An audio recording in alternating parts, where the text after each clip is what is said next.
From 1878 to 1968, there were 71 lake captains that called Bayview, Wisconsin, on the shore of Lake Michigan, their home. While they lived here, they captained 195 different ships, from tugboats to schooners to steamships, in voyages that took them to every one of the Great Lakes. Join us now for another episode of Bayview, Town of Lake Captains, where we explore not only these captains, but also their ships, their homes, their families, and their lifetime of sailing adventures on the Great Lakes.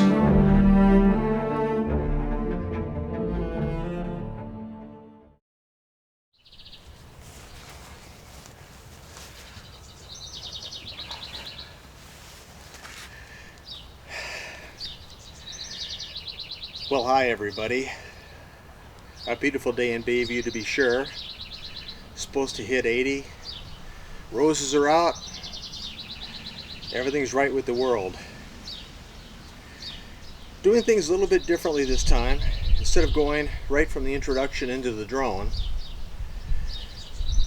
I wanted to talk a little bit about the subject of today's video, William Draves, because there's a couple things along the way on that drone flight that you should be aware of beforehand. Now, one is that he built his house here at 515 East Lincoln Avenue for his sister, Johanna Brotch. She lived in it for 60 years, now 58. Not only that, but he also built a house for his other sister, Augusta Draves. And that house is at the very end of Mound Street on the east side, just before it reaches Bay Street. And the drone is going to stop over there and drop down so you can see it and go back up to our final destination, which is one of 4 homes that William Draves lived in during the 5 years total he lived in Bayview. One home was at Howell and East Lincoln Avenue, and that was when he was at the Harrison Seaver Foundry, which I mentioned is at East Lincoln and Alexander Streets, west of Howell. And then over on Bay Street, once he joined Wisconsin Malleable, he lived in 3 homes over there, and one real close to J.J. Hagerman's house. Now, what's significant about where I'm taking you on the final destination of the drone is they're right across the street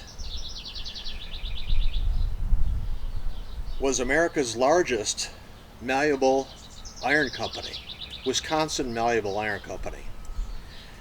It was founded by J.J. Hagerman, who lived for a short time on Winchester Street. At the time, he was running the rolling mill, and had been for many years after being appointed by Eber Brock Ward to do so. So he leaves the rolling mill, and then right across the street from his home on Winchester Street, he formed, this is J.J. Hagerman, James J. Hagerman, formed Wisconsin Malleable Iron Company. Now, Mr. Hagerman is quite the story. There's been a couple books already written about him. I won't go into those here. We are going to do an episode on him that I'm sure will expound on what I'm telling you now. But Hagerman bought out the Malleable Iron Company where William Draves was working, just down the street on East Lincoln and Alexander. It was called Harrison Seaver Company. They had a big fire. William Draves got the factory up and running again all by his lonesome. That's how tremendous he was in about 3 weeks, by the way. And then they were bought out by James J. Hagerman and formed Wisconsin Malleable Iron Company. And William Draves was the first superintendent of Wisconsin Malleable Iron Company, and he remained there for 5 years. So it was a startup William Draves is the first superintendent. So essentially, he built Wisconsin Malleable Iron Company. Yep, Hagerman knew his stuff, no doubt about it. So did his partner, George Osborne. But William Draves was the hands-on guy, and he built it, laid the foundation, I should say, for it to become the nation's largest not long after that, maybe 5, 6, 7 years, something like that. And then William Draves left with his boss, Fred Seaver, and together they formed the Northwestern Malleable Iron Company in Walker's Point. And about 10 years after that, Northwestern Malleable succeeded Wisconsin Malleable as the nation's largest iron company. So William Draves built America's 2 largest malleable iron companies. By the way, the New York financier J.P. Morgan spotted how successful William Draves was, and Fred Seaver, his partner, and Morgan engaged in a forced buyout of their company in, I think it was 1902. That's all in the book, by the way, which you'll see about at the end of this video. You'll see how to get that. 550 pages written about William Draves, Johanna Brotch, her Great Lakes ship captain husband, John Brotch, Bayview's most prolific schooner captain, Johanna, Bayview's only female ship owner. All of this, the houses, the schooners, everything came about because of William Draves, her older brother. Johanna was William Draves' kid sister, and he took care of everybody, and a lot of other people too.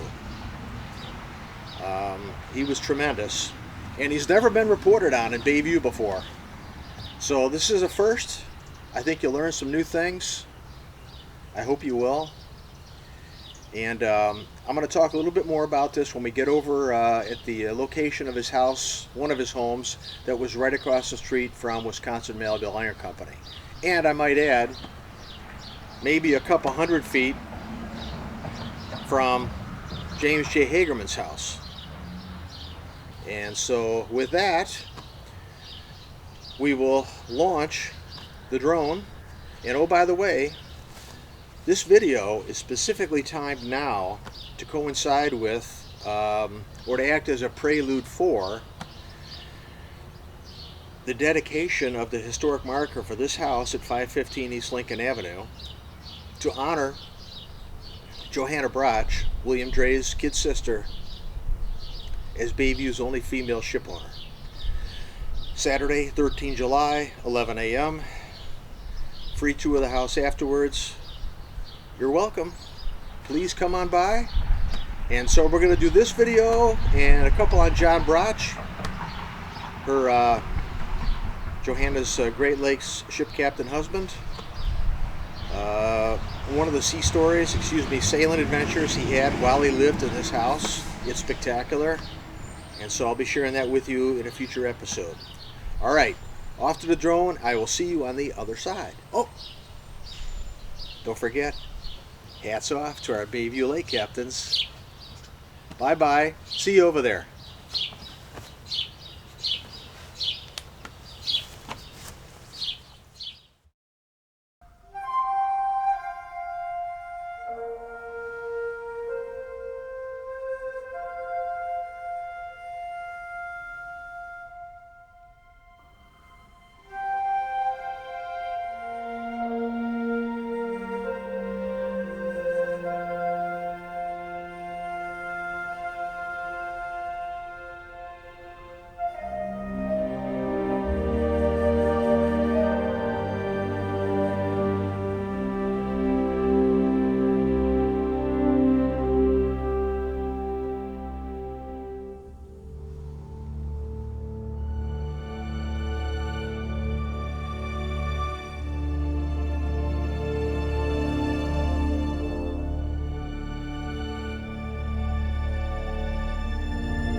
Okay, folks, the drone has landed and I'm here now.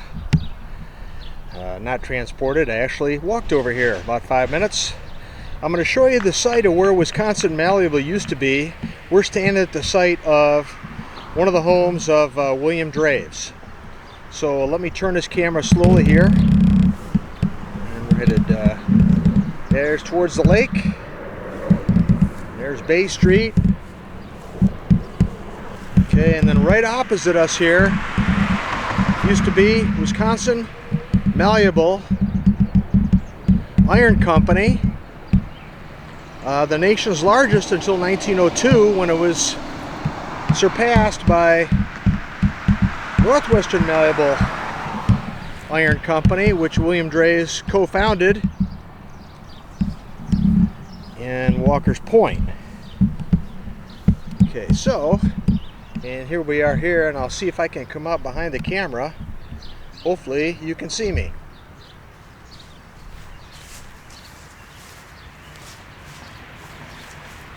All right, and here I am. Okay, now William Draves lived in 3 houses along this side of Bay Street, and these were all torn down to make way for this avenue that you see now to support the trucks going into the port of Milwaukee. But at the time there were many houses all along this strip here. Now, I mentioned James J. Hagerman's house, where he lived when he ran the rolling mill, and also where he lived when he founded Wisconsin Malleable Iron Company. And it's just up that way. In fact, let me go ahead and turn it over there and see, you can look at it. It's here like this. Go over here, and there it is, right there. Just to the right of the house that you see there. I'll try to put an arrow on it when I do the video, when I edit it. And so this was one of 3, and this is the middle one. So the other one that, one of the other 2 that he had, of the 3, went up further along this way, so that one was virtually right just where the roadside is, side of William Hagerman's house, James Hagerman's house, I'm sorry. So he lived right next to his boss for a while. Okay, so we'll go back here, and I'll get back in front of the camera again.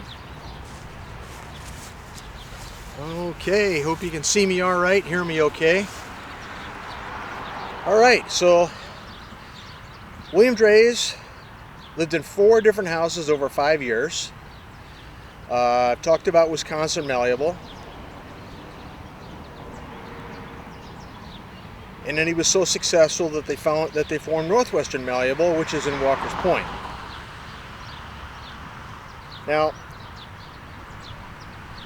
he lived here, William Draves, from 1879 to 80 over at the corner of Howell and East Lincoln, and then here from 1880 to 82. That's 4 years, but he stayed through the end of the year, so I come up with the 5. So William Draves had his foundation here in Bayview, and he took it to new heights. Now what's really interesting is, after he gets to Northwestern Malleable, and he builds that into the nation's largest, so that's 2 that he built, he also created an invention to improve the concept of a chain belt. In those days, horses out on the farm would pull their farm equipment behind them on leather belts, and these were always breaking.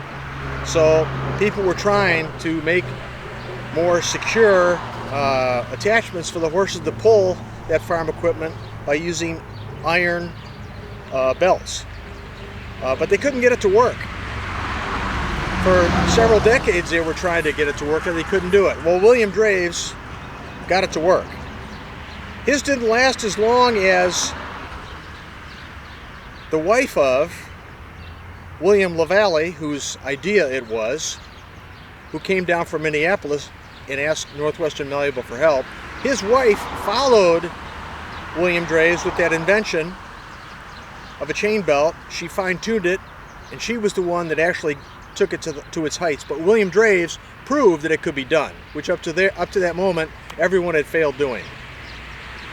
Both of these models, these patent models of this invention, were submitted with a patent, are today held in the Smithsonian Institution in Washington, D.C., in the Museum of American History. William Draves is there, and Nellie LaValle's is also there. As far as I know, as I could tell, this is the only instance in which anyone from Bayview has, or does have, or has had anything of theirs in the Smithsonian. It's quite an honor. So you add it all up, co-founder of a Fortune 500 company, built the nation's two largest malleable iron companies. His invention model ends up in the Smithsonian. So yeah, I would say starting out with nothing, from an iron molder all the way up to those levels, makes him Bayview's greatest success story. My opinion, hands down. Again, not reported, you're hearing it for the first time. The video's a long one, but hang in there. Our narrator from England, Simon Stanhope, is going to walk you through it. Okay, so hang in there. Now just a few promos here, in case you want to see where, if you're out walking your dog this summer, now that the weather's nice, or maybe you're out jogging or just going for a walk, you know, stop by a captain's house, see it, learn about it. On our website, we have free self-guided walking tours. All you need is your phone. And you can walk in front, find out a street you want to go down, see if there's a captain's house on that street. Altogether they had 118 of them, 118 houses, so every month I'm adding more and more. And then you click on the house, and up to the right will pop a link that will take you to the YouTube channel where you'll learn all about the biography of that captain.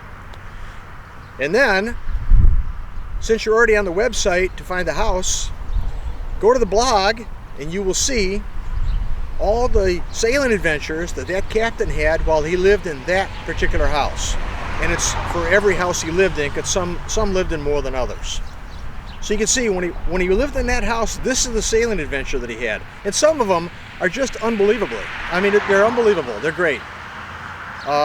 So that's one promo. The other promo, don't forget, this video is sponsored by the Historic Bayview Lake Captain Society, where we are researching, writing about, and promoting and honoring the history of Bayview's 71 different lake captains that lived in Bayview from 1878 until 1968. So with that, I don't want to provide you too many details or I'll spoil the video. In case you can't tell, I could talk about this forever, having worked on it for 10 years. You can learn more about it if you want by buying the book about William Draves, A Brother Helps His Sister. All the sources are in there. In fact, both books, one is book on the captain is 650 pages. The book on William Draves is 550 pages. Combined, they have 120 pages of sources, footnotes, in 9-point font, single space. So each book has 60 pages of sources. They're all there. So if you want to know the sources, you gotta buy the book. Yes, that's the hook, folks. Okay, I will now turn it over to Simon Stanhope. One special thing about this video, at the end of it, I'm going to have a slideshow of a collection of all the family photos that I received from the Draves. They really helped a lot with this. I can't thank Bill Draves and his wife Julie Coates enough for letting me have access to all their family documents. A treasure trove of history, I promise you. Unbelievable, actually. Photos galore, documents, it was great. And I'm going to try to put some of the photos to music here at the end, kind of a tribute to Bill Draves and the Draves family. Okay, one more time. Hats off to our Bayview Lake captains. Okay, that's all. Take care, and I will see you next time. Enjoy the video. Stay to the end for the slideshow. Bye.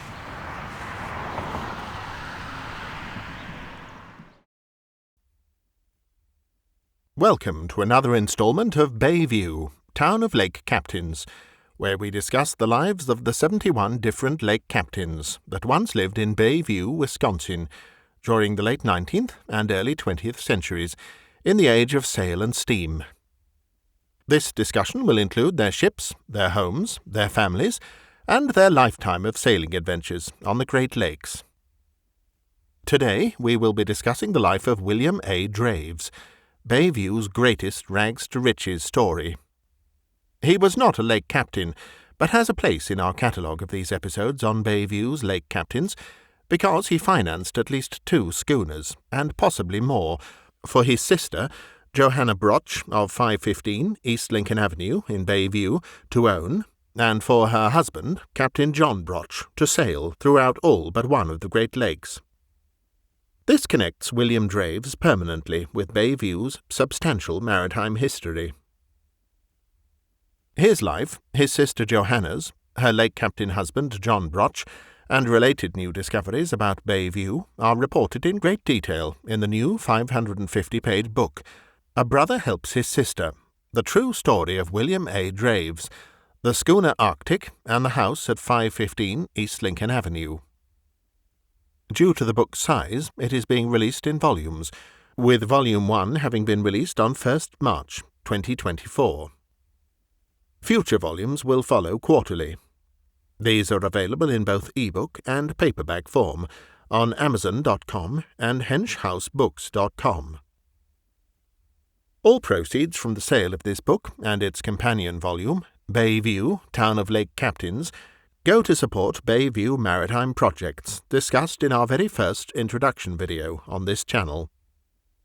All the sources for the information contained in this video are to be found in this book. William A. Draves was born in Wittstock, Prussia, in 1849. He immigrated at age 19 to America in 1869 with his father Carl, mother Caroline, and siblings Augusta, age 16, Johanna, age 12, and Charles, age 6. The family sailed across the Atlantic Ocean in harsh conditions and through several storms, while accommodated in the cargo hold of the sailing bark Louise from northern Prussia to Quebec City, Canada. From there they boarded what was likely a small schooner for their subsequent journey west through Lake Ontario and Lake Erie to their ultimate point of immigration, the city of Detroit. It was a secret back then, amongst the Prussian community in Milwaukee, that Detroit's immigration policies and procedures were extremely lax, and the chances of being rejected upon arrival were much less compared to New York City or other ports on the U.S. East Coast. So the Prussians that had made it through before the Draves undoubtedly passed all this on to Prussians seeking to come to America, forego New York and come in the back way through Detroit. For the Draves family, this worked, and the family of 6 all made it through. Upon clearing immigration, they likely then boarded another schooner in Detroit, bound for Milwaukee, all worked out for them in advance by their Prussian compatriots in Milwaukee. However, upon arrival, William's father died just a few days later. This was a huge turning point in William's life, as he was the oldest son by quite a large margin, the closest being Charles, at 13 years younger. In those days, the oldest son was expected to carry on and take care of the family in such cases, but the challenge for William to do this was immense. He was in a strange, new country. He didn't speak the language, and he didn't have any job skills. He decided there was only one thing he could do: go to work, and that he most certainly did. After being injured in a farming accident, he switched over to begin working as an iron moulder in 1873, a labourer at a malleable iron factory on the west side of Milwaukee, called the Milwaukee Iron Works, that soon evolved into the E. A. Harris Company. As an indication of his phenomenal work ethic and ability to learn the malleable iron trade, he rose to the position of factory foreman in 1875, just 2 years after being hired as an entry-level moulder. It was also here that he met and began working with his future business partner, Fred Sevier, with whom he would later achieve spectacular success. In 1877, the company reformed itself into Harris and Sevier, and in the summer of 1877 relocated to Bayview, at the corner of what was formerly Alexander Street and today's East Lincoln Avenue, about a block west of South Howell Avenue, to begin operations in a newer and larger factory. William Draves, now both foreman and factory superintendent, would have been heavily involved in the creation and building of this new facility. It was an experience he would soon put to the test in a way he hadn't expected, and one that he would also put to use 3 more times in 3 more hugely successful ground-up businesses he would develop in the future. In November 1877, just 6 months after the new Harris and Sevier factory on East Lincoln Avenue had begun operations, a huge fire broke out. It was so big that newspapers reported it lit up the entire sky over Bayview. It was a complete loss, but there were 2 fortunate things that would save the company. First, all of the carved wood moulding patterns into which the iron was poured to make the product had been stored in the large fireproof safe that night and were undamaged. The other fortunate thing was that the company had William Draves as its foreman and superintendent. Since he had just participated in the building of the new factory, William was able quickly to build it back, in just 2 weeks. The company hardly missed a beat in meeting its customers' orders. Only 6 to 9 months later, during the summer of 1878, a new malleable iron company was being formed on Bay Street, just a few blocks away from the Harris and Sevier Company. This new company was being led by James J. Hageman, who had been the president of the Bayview rolling mill until 1877. Hageman had originally been placed in the job in 1866 by the mill's founder, Eber Brock Ward. Hageman had just finished saving the mill from bankruptcy. This had been accomplished based on advice from a friend of Hageman's who was a coal executive in Cleveland. Hageman recruited 2 brothers-in-law, George L. Graves and William H. Osborne, and one other investor named John H. Van Dyke in 1875, to create an investment pool with their own money to rescue the rolling mill. They were successful and sold it at a huge profit of $3 million in 2017 dollars to the North Chicago Rolling Mills Company just 2 years later in 1877. Of interest, during this time, Hageman and Graves lived across the street from each other on Winchester Street near Bay Street. At the time they lived on Winchester, George Graves owned the George L. Graves and Company foundry on Bay Street, and Hageman was president of the Bayview Rolling Mill. The next year, 1878, armed with their massive profit from the sale of the rolling mill, Hageman, Graves, and Osborne decided to create a new company that would become profoundly successful in Bayview, the Wisconsin Malleable Iron Company, located on Bay Street, opposite and between Mound and Woodward Streets. They began by buying out the Harris and Sevier Company on East Lincoln Avenue 6 months after the fire, and then merged it into the George L. Graves and Company foundry, which was already on the location of the planned new company on Bay Street. The buyout deal kept all of the Sevier and Harris Company employees and staff, including Fred Sevier, who moved to their front office as purchasing officer, and Wilhelm Draves, who continued to serve as both foreman and factory superintendent. He was Wisconsin Malleable's first superintendent. For the next 5 years, Draves played a significant role during and after this merger that built up and turned Wisconsin Malleable into the largest factory of its kind in the USA, just 10 years after its founding. Another Bayview first. It's important, at this point in our episode, to stop for a moment and briefly discuss James J. Hageman. He was one of Bayview's most colourful characters, yet almost nothing has been written about him in Bayview. Besides being personally selected by Eber Brock Ward to run the rolling mill, Hageman had earlier been a purser on one of Ward's steamships, and then subsequently founding this new malleable iron company on Bay Street. Hageman also soon thereafter discovered, through a separate mining business venture, that also was established using his profits from the sale of the rolling mill, the largest iron deposit in America at Iron Mountain, Michigan. Armed with all this new wealth, Hageman then left Milwaukee and Bayview for Colorado and New Mexico, where he continued his mining success, and also became a railroad tycoon, building several railroads in Colorado and New Mexico. The first ever standard-gauge railway across the Rocky Mountains was built by Hageman. He has a town named after him in New Mexico, and 2 books have been written about him there.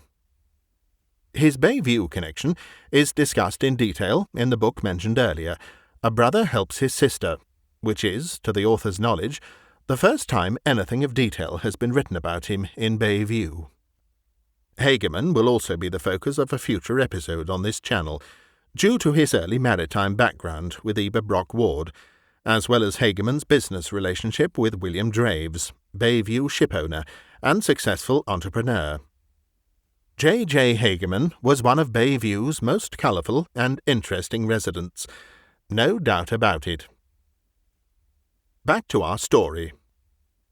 At the end of nearly 5 years of spectacular growth at Wisconsin Malleable Company on Bay Street, Fred Sevier decided he wanted to run his own iron company again, just as he had at the Harrison Sevier Company. To join him on this endeavour, he would need the best iron expert he could find. So, of course, he invited William Draves to partner with him, and together, in 1882, they formed a new malleable iron company called the Elmore, Sevier and Company in Walker's Point. Elmore was merely an investor. Sevier was the president, and Draves was the vice president and factory superintendent. William Draves ran the iron product side of the company, while Fred Sevier handled the business side. Once again, Draves had to build a completely new factory from scratch. By 1888, the Elmore, Sevier and Company had evolved into the Northwestern Malleable Iron Company, and continued its spectacular growth over the next 14 years. Then, in 1902, Draves's Northwestern Malleable Iron Company surpassed his former Wisconsin Malleable Iron Company as the nation's largest malleable iron company. So Draves had built the 2 largest malleable iron companies in America. This success didn't go unnoticed. In the same year, 1902, it succeeded Wisconsin Malleable as the nation's largest. New York City financier J.P. Morgan approached Fred Sevier, the president of Northwestern Malleable and William Draves's partner, to ask if he wanted to sell. Sevier said no, so J.P. Morgan threatened to cut off Sevier's largest customer, International Harvester, which Morgan had just purchased, by taking its business elsewhere. Sevier cleverly and skillfully dealt with Morgan, seeking the best deal Sevier could. By the end of 1902, Morgan's forced buyout took place, which was part of a huge scheme that bought out all of the malleable iron companies in America. This included Wisconsin Malleable on Bay Street, which had then been relegated to the nation's second-largest malleable iron company, behind Northwestern Malleable. Both built from nothing by William Draves and Fred Sevier. But that wasn't all for William Draves.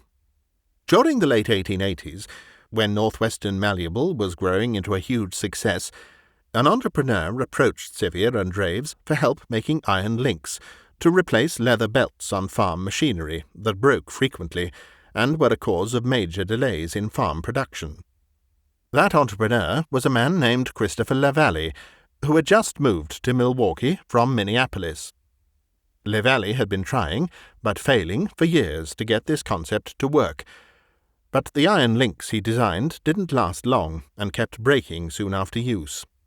He decided to approach upstarts Sevier and Draves in the hope of getting the latest and greatest technological developments in malleable iron to find a chain link design that would work. This idea of chain links wasn't new, and it wasn't LaValle's invention, as reported elsewhere today. The concept of getting iron chains to replace leather belts went back 20 years, before LaValle even started, when the first patent was registered by someone else with the U.S. Patent Office. Since then, Many more patents were secured by others that were also variations on the same idea, to try to get the concept to work. That is what Christopher Lavalley was trying to do. Whoever could come up with a chain link design that wouldn't break would be the winner and make a lot of money. So across the nation, amongst hundreds of people, the race was on. William Draves brought all of his years of malleable ironwork to bear on this problem, using the factory floor at Northwestern Malleable as his laboratory. After months of trying, Draves succeeded in getting his design to last much longer than anyone else had before, and he patented the design, accompanied by a physical working model of the concept. That model of William A. Draves, submitted with his approved U.S. patent dated 15th October 1884, is held today in the Museum of American History at the Smithsonian Institution in Washington, D.C. This is the only documented case where a current or former resident of Bayview has a particular item, or anything else for that matter, that is held at the Smithsonian. Draves's iron knowledge broke down the door in Lavalley's quest, along with many others in the nation, to get chain belts to work. It proved for the first time, after many failed attempts by several hundred others across America, that the idea could be made to work. Unfortunately, while Draves's design outlasted all the others by a huge margin, it still didn't last long enough to make the concept financially viable. The links would break before they had paid for themselves. So Christopher Lavalley's wife, Nellie, came to the rescue. Nellie Lavalley had attended the prestigious Massachusetts Institute of Technology, MIT, and was, in all likelihood, a genius. Women at that time weren't often able to gain access to elite universities. For her to have gotten into MIT, she had to have been truly great. Whereas Draves had applied his knowledge and experience gained first-hand by working with the material of malleable iron directly, Nellie Lavalley undoubtedly applied her science and engineering knowledge from MIT to the problem. She succeeded. It was Nellie Lavalley that solved the problem completely. She took William Draves's mostly successful chain-link design and improved it through engineering. Her design was the one that completely worked. Her patent model, too, is held at the Smithsonian alongside William Draves's. In the end, it was Draves that got the concept off kilter and proved it could be done, and it was Nellie Lavalley that engineered improvements to his design that got it to last much longer, and thus completely solved the problem and resulted in success. Armed with this success by Draves and wife Nellie, Christopher Lavalley proceeded to form a new company in 1891 around this breakthrough product, naming it Chain Belt Company and headquartering it right next to Northwestern Malleable in Walker's Point. Lavalley asked William Draves and Fred Sevier to join him as partners, which they did.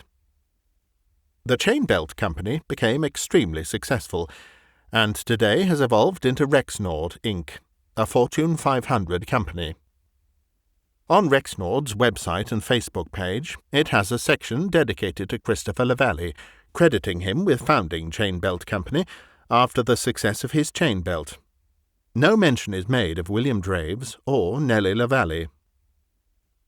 The truth is, the concept of a perfected chain belt was, indeed, Christopher Lavalley's idea. But it was both William Draves, who cut his teeth on and perfected malleable iron manufacturing while in Bayview, and Nellie Lavalley and her science and engineering knowledge from MIT that got it to actually work as intended. And let's not forget Fred Sevier, whose business savvy supported the entire program. So really, the credit for Chain Belt Company's success, and today's Rexnord, Inc., goes to all four of them equally. Christopher Lavalley for never giving up on the idea, his wife Nellie for getting the concept to work, William Draves for getting the delayed product back on track by proving it could actually be done, and Fred Sevier for supporting the entire project through Northwestern Malleable. They worked together equally on this as a team.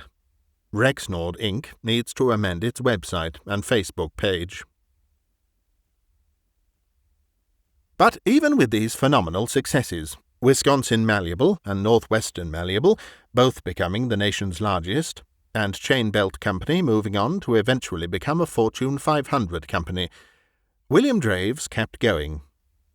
In his spare time, while running the factories of both Northwestern Malleable and Chain Belt Company simultaneously for nearly 20 years, he still took on being president of the Milwaukee Chemical Company, serving on the board of directors of the Milwaukee Brewing Company, Milwaukee's seventh largest brewer in the city's brewing heyday, during the period of its greatest growth, and others. And he was also getting wealthy. This period of time in American history is known as the Age of Invention. During the Industrial Revolution of the mid to late 19th century, of which William Draves was an early participant through his iron factories, people learned they could now do more than process raw materials. They could now make things using them. This transitioned into the follow-on Age of Invention, where people began to think of things they could now make with this new capability, and how much better they could make society with these new creations. Newspapers across the nation, including the Milwaukee papers, each month contained many patent approvals for local individuals seeking their fortune with these new inventions. If one of these inventions took hold, its inventor literally could become a millionaire overnight. Against this background, William Draves invested heavily in all sorts of new and promising companies, with mixed results, in addition to his actual participation in running them. At this point in his life, he could have easily built a huge mansion for himself, wife Emily, and their 5 children, Minnie, Caroline, William II, Henry, and Albert, on Grand Avenue, as his partner Fred Sevier did. But instead, William Draves decided to remain in his simple house in Walker's Point, and instead use his money to help others. He'd started out with nothing, and come up the hard way, and he never forgot it, always thankful for his good fortune. He started out by building 2 homes for his sisters, who both lived in Bayview. He built a home for eldest sister, Augusta, at 2122 South Mound Street in about 1887, and then built another for kid sister Johanna at 515 East Lincoln Avenue in 1890. For the house for Johanna, he hired one of the south side of Milwaukee's most famous architects, Charles Lesser, who built several other buildings of note in Bayview. Both Augusta's and Johanna's houses in Bayview are still standing. Then, with Johanna's lake captain husband, John Brotch, underemployed, and looking for a ship to captain, William bought 2 schooners for that purpose, with Johanna becoming co-owner and owner. It's possible William bought 1 or 2 more, but this can't be ascertained. Then William learned of other people in trouble, so he arranged interest-free personal loans for at least 7 of them. Wife Emily administered the program. These generous gifts, coupled with the collapse of one of William's company investments, led his oldest son, William A. Draves II, to write in his diary in 1906, quote, "We'll all go to ruin this way for sure," unquote. Yet for William A. Draves, the rewards for helping others were there. Because of his kindness to his sister Johanna, she became Bayview's first, one, and only female shipowner. And her husband, John Brotch, became Bayview's most prolific schooner captain. Augusta's husband was able to transition to a new job in West Allis after a substantial investment of William Draves. After William's death in 1906, kid sister Johanna was able to make ends meet in her house at 515 East Lincoln Avenue after her husband had died, because William had built it for her with cash, and she never had a mortgage. He also left her money in his will that she used to build a rental cottage on the back of the property that also brought in income she wouldn't have had otherwise.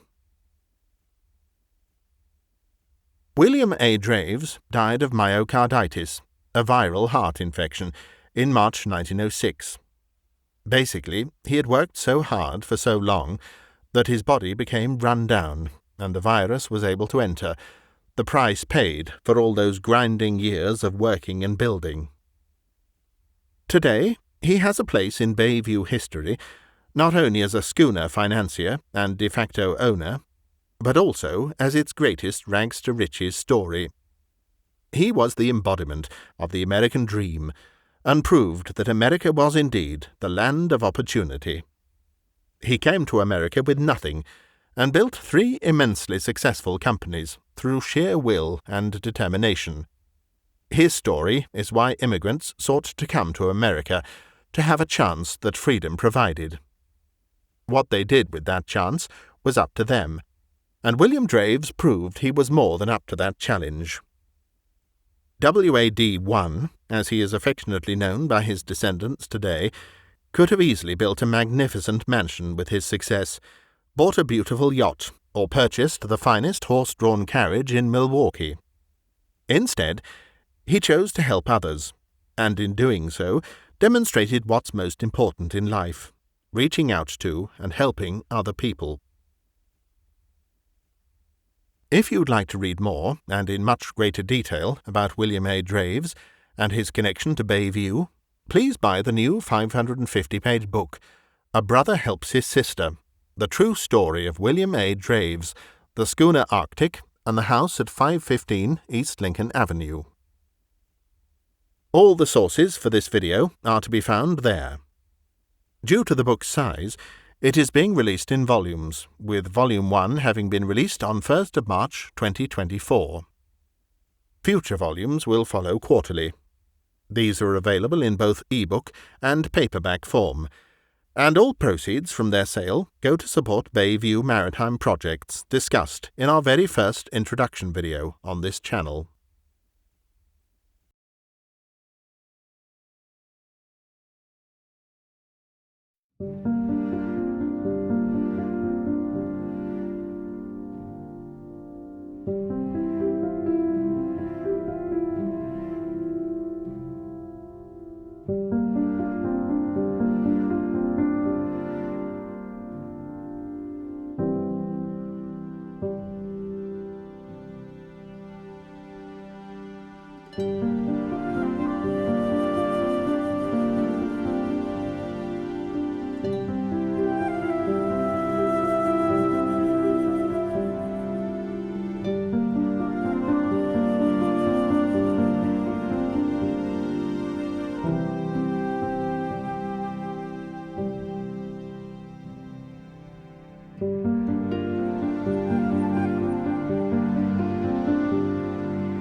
Thanks for watching. This photograph isn't about Bayview or its lake captains, but it's from the same era of Great Lakes maritime history. We thought we'd close with it for enjoyment, as it captures the spirit of the era. This channel and its matching website also plan to support various maritime history projects related to Bayview's lake captains. One of these is a plaque and marker with the captains' names and addresses on it, as part of the creation of the Bayview Lake Captains Historic District, which will be the first of its kind in America. If you would like to support these projects, to include this and other markers honouring Bayview's lake captains, with 100% of all contributions in all forms going to support them, please consider donating to us through the listings shown next, or by visiting our website. If, for some reason, we are unable to secure these markers, then all funds donated to this site will be given as a cash donation to the museum ship SS City of Milwaukee in Manistee, Michigan, that is the only surviving intact ship once captained by at least 2 and likely 3 different Bayview Lake captains. I'm Simon Stanhope, narrator for these episodes. Join us again soon for the next chapter of Bayview, Town of Lake Captains.